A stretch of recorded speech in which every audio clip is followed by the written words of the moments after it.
Satellite में एक चिराग करके कोई है, मैंने कुत्ते को 2 बिस्किट डाले, उसमें ऑब्जेक्शन लेने लगा, मेरे साथ बहस करने लगा।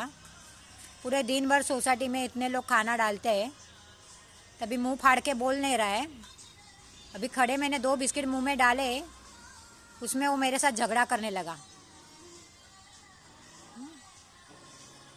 भगवान से दुआ करती हूँ, जो ऐसे बेजुबान के लिए बद्दुआ लेते हैं ना, भगवान करे उनको भी दाना पानी कोई नसीब नहीं हो। घर के कुत्ते पालते हैं तो घर के कुत्ते कुत्ते, और रास्ते के कुत्ते को कोई वैल्यू नहीं है। लोगों में इंसानियत बची है क्या? नहीं। 24 घंटा डंडा लेके घूमते हैं तो कुत्ते तो भौंकेंगे ही ना।